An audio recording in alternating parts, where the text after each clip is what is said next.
Hey everyone, thank you so much for coming back to watch us in this week's Weekly Wrap. I'm Cathleen Trigg. Thank you for joining us. Did Beyonce's baby announcement spark maternity shoots all around the world? Was the Super Bowl full of political jabs? And let's talk about Valentine's don'ts. Stay tuned. You're watching the Weekly Wrap.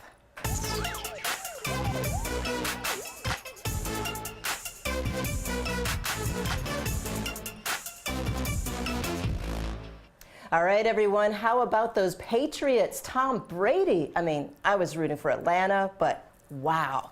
Okay, aside from the actual football game, people came to the Super Bowl for the halftime show and, of course, the hilarious commercials. But did anyone else feel like the Super Bowl took a stance on the social awareness side this year? This year was clearly the year of the message. And I think that the ads that went in that direction really made a significant impact. This could have been politically divisive. It's about climate change in a way, saving the trees, saving the whales. But I think humor makes the message go down easier, and that really resonated with people. It seems like there was a concerted effort by brands across the board to connect in a more inspirational rather than corporate way. The pressure was on Lady Gaga, too. Prior to her performance, social media users encouraged her to use America's largest stage as a platform to express her negative feelings towards Trump. However, the pop star kept it very neutral, yet entertaining, if I do say so myself. Come on, Houston!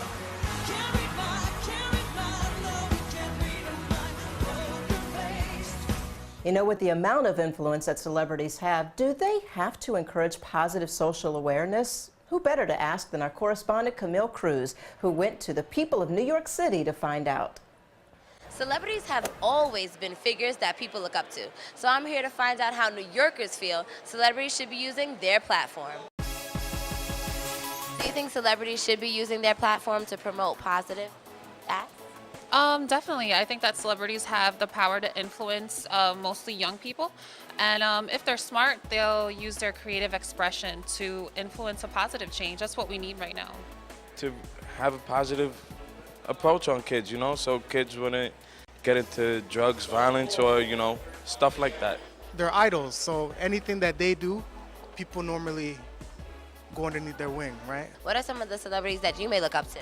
I'm in love with Alessia Cara these days. I think her message is beautiful. Her voice is amazing. She's talented. Man, I gotta say Drake. So if Drake said tomorrow, everyone forget about global warming, let's pollute the earth, are you participating? No, I'm not down with that.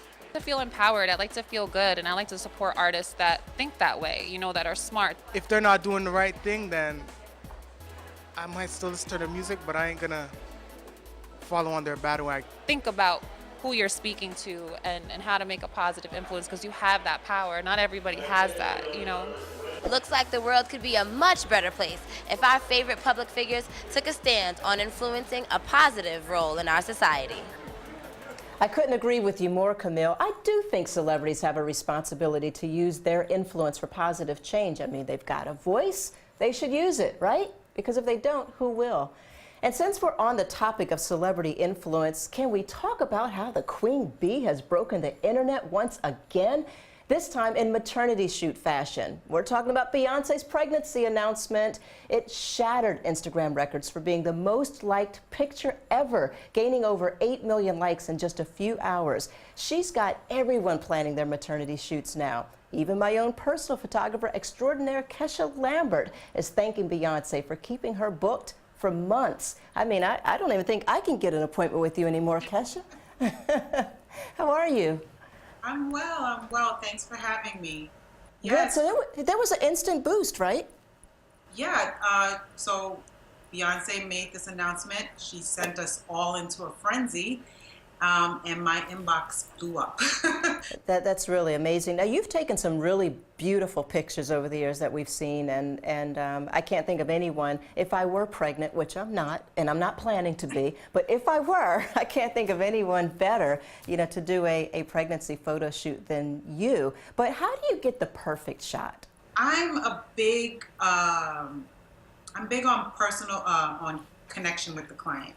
Part of my process is collecting a lot of intel about the client. I have, a consulting session. I use questionnaires, and I really try to get to know the client's personality so that can come across during our session. I would say connecting is a big part of the process. Wow. So what did you think of Beyonce's pictures? It was a statement, and I don't think everyone will get it, but I think if you are a Beyonce fan, you can appreciate her. She's always setting new trends. She's always pushing the envelope, and people follow. Definitely. If you're thinking about doing a pregnancy photo shoot, then find a good photographer that you connect with and you feel comfortable with. And, you know, my personal recommendation is Kesha Lambert. Thanks so much. Thank you, Kesha. All right, finally, love is in the air. But if Valentine's Day is about love, then why are there always so many bad gifts? Mary Shockley, I got a tester bottle of cologne, like the bottle on the counter. It was 3/4 full with no price tag and a label that said tester on it. Ah, yes, Valentine's Day, the holiday about giving bad jewelry, bad candy, and bad restaurant bills. Okay, so I've been married to my husband more than 17 years, and I think I have to admit that he gives really good gifts. But ladies, a hint doesn't hurt. Like, honey, I sure could use a new pair of 4-carat diamond stud earrings. I mean, I'm just saying, if you're listening. I think it's pretty funny how this holiday born out of good intentions has morphed into a monster of corny gifts. So I wanted to ask senior correspondent Shannon Lanier to report back with the worst gifts you've got. Kathleen, it sounds like you're a lucky one, but let's find out how other New Yorkers fare when it comes to Valentine's Day gifts. Look at these lovebirds over here. Look at these lovebirds. All right, Valentine's Day's right around the corner. What are you gonna get her? I'm not sure yet. Not sure yet? It's a surprise, you know. I don't want to let out of the bag, right? I think the worst one was like stale candy or something like that. It was like candy from Rite Aid. Rusty watch from Delancey Street off the table. He's a really good poem writer, so one time he wrote me a poem. That was a good one. Oh, such a good guy. Not embarrassing or anything, right? Not at all. The worst Valentine's Day gift I've ever received was their ex's phone number. Okay, what's the worst gift you've ever gave? Divorce papers. Oh, dang! That's shady. On Valentine's Day. Valentine's Day. Did you wrap it up? How'd you do it? I put a bow in it, gave it chocolate too. Okay, clearly I have to step up my game this year so my wife doesn't end up on this segment.